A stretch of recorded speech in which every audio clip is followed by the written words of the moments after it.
Ok, c'est parti les amis, j'espère que vous allez bien. Regardez, je vous montre une petite vidéo que j'ai faite.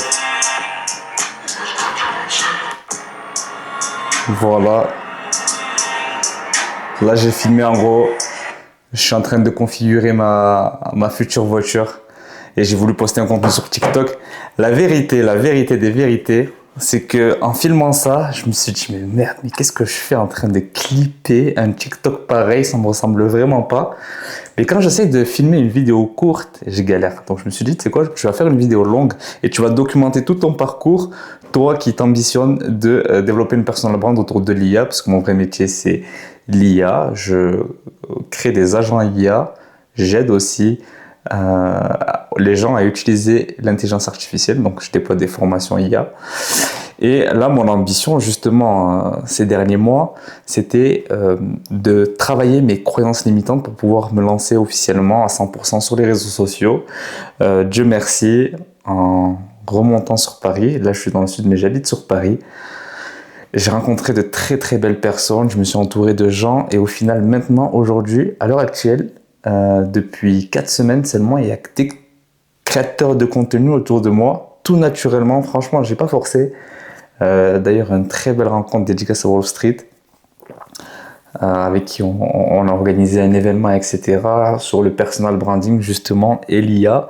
Et le personal brand, ce soir-là, ça m'a vraiment, avec les intervenants qu'il y avait, Serey, Le Marv, Yanis, d'autres personnes qui ont pris la parole, et le fait de voir qu'il y avait d'autres personnes qui levaient la main et qui étaient hyper motivées à se lancer dans leur personal brand, parce qu'aujourd'hui c'est une des choses les plus importantes.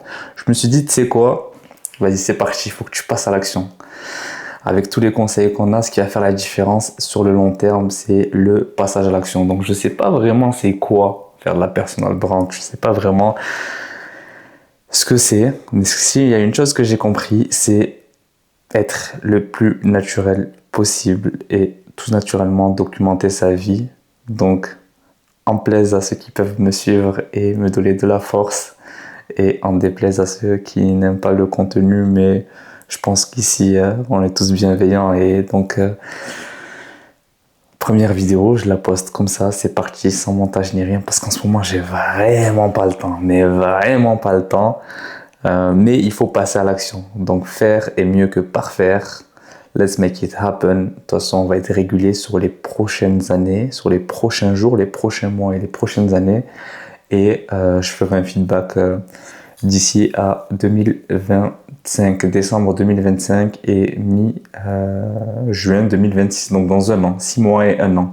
De là, je me réorienterai, je verrai, je prendrai la hauteur et je verrai ce que je fais.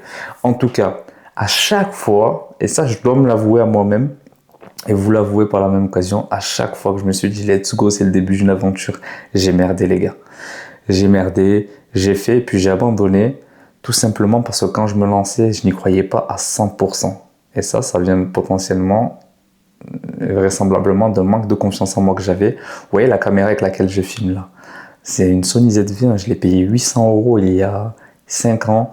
J'ai filmé, j'ai terminé 2 cartes mémoire de 128 Go, je sais plus combien.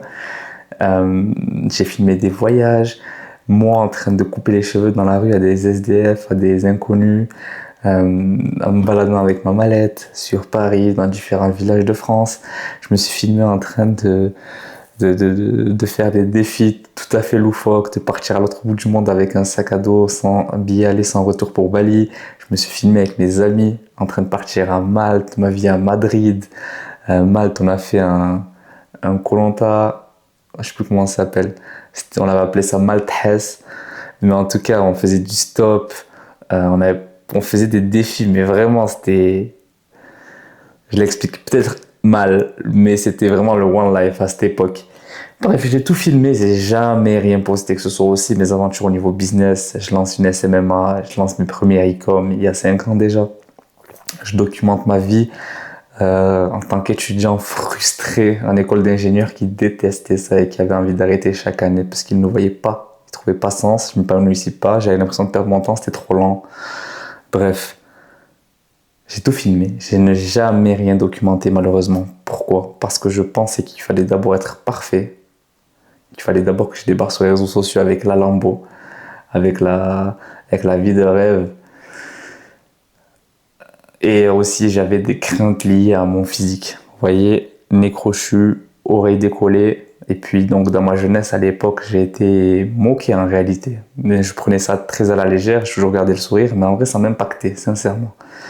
Et j'avais jamais pris le temps de confronter mes démons entre guillemets, de parler, d'extérioriser et d'avoir le courage, finalement, de m'aimer assez pour que je puisse assumer tout ça.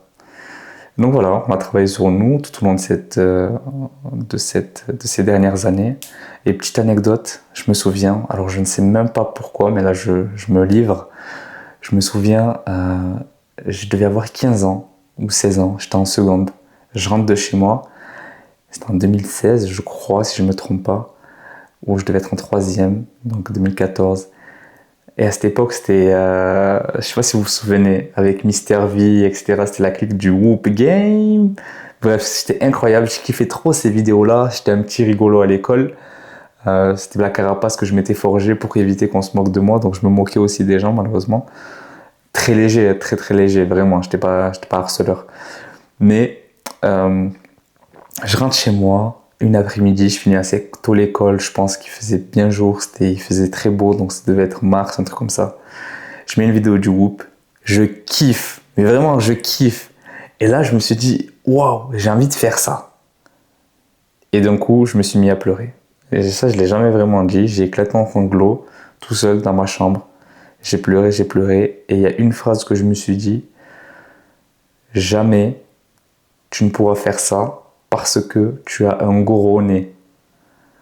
Vous imaginez l'absurdité de cette phrase, mais cette phrase, elle a tellement été ancrée en moi longtemps, alors que c'est une phrase anodine, banale. Mais bon, les mots ont un poids certain, et malheureusement, à cette époque, je l'ai dit comme ça, et inconsciemment, tellement franchement, je ne saurais pas expliquer ce moment, mais je pense que le déclencheur, ça a été ce moment-là, qui m'a du coup empêché de me lancer. Donc tout au long des années, à chaque période où j'ai pris ma caméra pour me filmer, etc., j'ai déclenché de nouvelles peurs. Mais en fait, c'était que des moyens de procrastiner. Si vous voulez tout savoir, en réalité, au début, c'était j'ai pas d'argent pour me lancer. Ensuite, c'était il me faut la meilleure caméra, j'ai acheté. Là aujourd'hui, c'est le micro, mais rien à voir, je l'ai acheté vraiment parce que là, je poste cette vidéo. Ensuite, ça a été j'attends d'aller en voyage pour me filmer, je vais pas me filmer dans ma vie à Tarbes, c'est trop has-been. Pas du tout, c'est pas ça le principe. Donc voilà. Ensuite, ça a été, j'ai peur qu'en me montrant, je trouve une femme qui soit là que pour mon argent. À une époque où ça allait, alors qu'en vrai, les sommes, c'était rien du tout. Et puis, ça avait pas de sens de dire ça. Ensuite, pendant longtemps, ça a été vivons heureux, vivons cachés. J'ai pas envie qu'on me haïenne. Je traduis, c'est en arabe. J'ai pas envie qu'on me porte l'œil. Ça aussi, finalement, je me suis rendu compte que c'était une manière de procrastiner, une véritable excuse. Parce qu'en réalité, qu'on soit exposé ou pas, on se fait porter l'œil. Le plus souvent, le plus dur, c'est autour de soi, c'est sa famille. Et puis, si on est croyant, donc si on croit au mauvais œil, de manière générale, on croit qu'il y a aussi des solutions pour s'en protéger. Donc voilà, je rentrerai pas dans les détails, mais tu places ta confiance en Dieu, tu fais ce qu'on t'a demandé de faire et t'en seras protégé normalement avec tes invocations. Et puis voilà, tout plein d'excuses. Aujourd'hui, nous voilà, on est sur cette chaîne, on est sur YouTube, bien que j'ai posté des vidéos avant, finalement je postais, mais je n'étais pas débloqué à 100%. Il y a aussi un glitch pour passer à l'action et pour vaincre ses peurs, c'est que ça là, c'était de l'inconnu. 2, je voulais être parfait. J'avais pas une vision long terme. Ok, donc je pensais qu'il fallait être parfait en 15 jours. Là maintenant, c'est une vision long terme. J'ai vraiment envie de documenter mon parcours. Qu'importe que les gens aiment ou pas, je le fais pour moi. Tu vois, il y a un moment où on arrive tout nu dans ce monde. Je whippine. Quand on arrive dans ce monde, on est tout nu. Quand on repart, on est tout nu. Entre-temps, qu'est-ce que tu as fait, tu vois? Qu'est-ce que tu as fait? Et moi, j'ai défini ce que j'avais envie de faire. C'était de partager, d'impacter au maximum ou dans la mesure que je peux, du mieux que je peux. En tout cas, partager des sujets, moi, qui m'intéressent. Et c'est l'essence même, je pense, de d'un humain, quel que soit ton sujet, sache que il est important pour d'autres personnes qui te ressemblent ou qui ont envie de t'écouter parce que tu es unique. Et dans ton unicité, il y a des choses, il y a des pensées que tu as qui peuvent être retrouvées chez d'autres personnes qui elles-mêmes sont uniques mais qui partagent des centres d'intérêt avec toi. Donc partage, vas-y, je t'en prie, partage. Et puis en plus de ça, tu n'as même pas besoin que je te dise ça, mais je me le dis d'abord à moi-même. Partage ce que tu as envie de partager.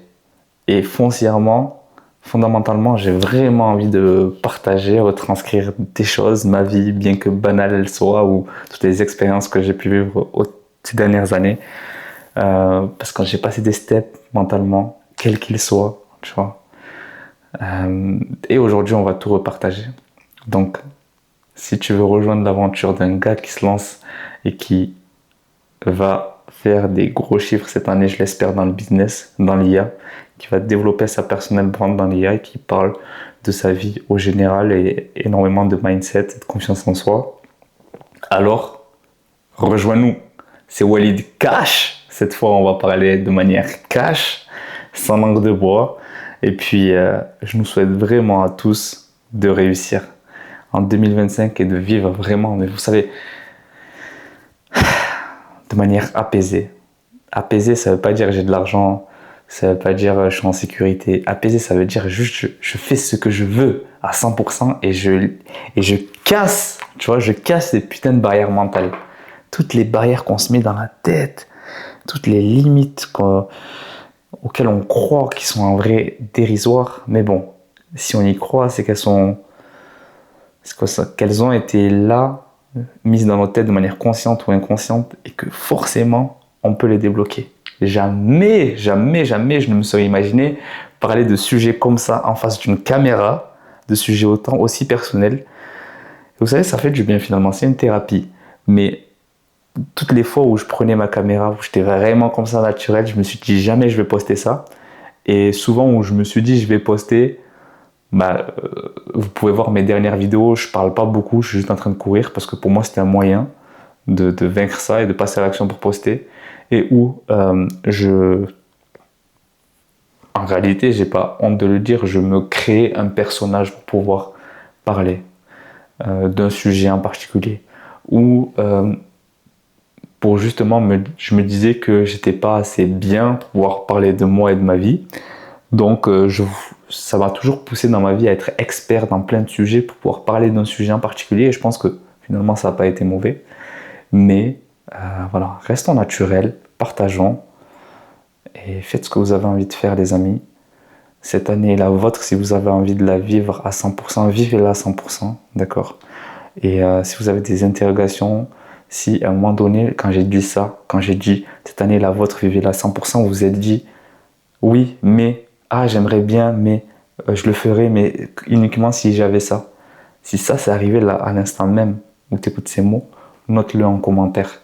Note une croyance, une barrière. On est là pour pas juger vraiment. Fais-toi plaisir. Change ton pseudo si tu veux être anonyme. Personne ne va te retracer.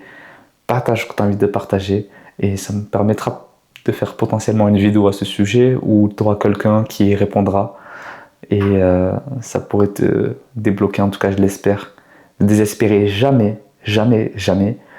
Sachez que au fond de vous, vous savez qu'un jour ou l'autre, vous allez faire ce que vous avez toujours eu envie de faire. Vous le savez, d'accord? Acceptez que ça prend du temps, mais dites-vous aussi que si vous savez que ça va arriver, un de ces quatre, alors autant le faire maintenant. Alright? Les amis, let's make it happen. 2025 is our years. Bon voilà, c'était un freestyle. Les prochaines vidéos, on va essayer de s'organiser. Si vous avez des sujets à me recommander, j'apprécierai énormément. Et à bientôt.